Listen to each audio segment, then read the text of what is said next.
Hey guys, so I recently road tripped from the Bay Area over to Yosemite. I was originally going to document the entire road trip, but because I took many detours, I decided to just talk about my time in Yosemite. I went from Yosemite to Tuolome Meadows and then back down, so I wanted to talk about that.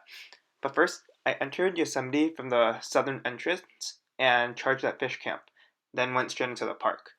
I got to Fish Camp with about 13% battery. We left Merced with like 50%, and because there is no chargers on Highway 140, we had to go down south and then go up and charge.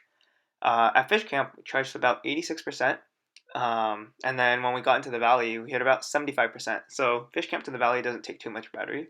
And then I parked at Housekeeping Camp, which you see here, and then we went on a hike. After the hike, I plugged in the Tesla because we decided that we wanted to go up to Tuolome Meadows the next day. And using the Tesla map, whenever it had service, it said that I could get to Tuolome Meadows with 30%, like 30% left. But I was scared that I wouldn't be able to make it back down, even though I know that there's a lot of potential energy. So I decided to plug in. Um, after charging overnight, we had 96% and we were ready to go up to Tuolome Meadows. Now, by the time that we got to the top of Tuolumne Meadows, I was at about 55%, so it takes like 40% to go up. We didn't do much at the meadow, we just walked around, enjoyed the view, and then headed back down because we had to get home. Coming down, all the way down until the Groveland Supercharger on 120, so the west entrance of Yosemite, it took about 5% battery total. So I got to Groveland with about 50% battery, which is really good. That's how much the potential energy going uphill and all that helps you. I think it ended up at like negative 19 watt hours per mile, which is insane. And so I think driving your Tesla into Yosemite is perfectly doable. You don't even need to charge at housekeeping it would have worked.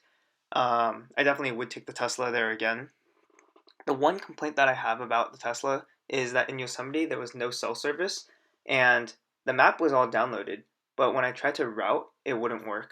Like it knew exactly where I was, but when I routed without the cellular data, it would actually start the route starting from Yosemite Valley, and that wasn't helpful because I was all the way up at Tuolumne Meadows. So that's one thing that I noticed. The map doesn't work when you don't have service, so got to make sure that you at least plan out your route beforehand so you know where you're going, especially in an area where there is no superchargers. And luckily, I knew where I was, so there's that. Finally, if you guys are interested in Tesla, know that you can take it to Yosemite. You can take it basically anywhere. There's superchargers everywhere. It's really convenient. And if you do use my referral code, which I'll link below, you get 1,000 miles of free supercharging.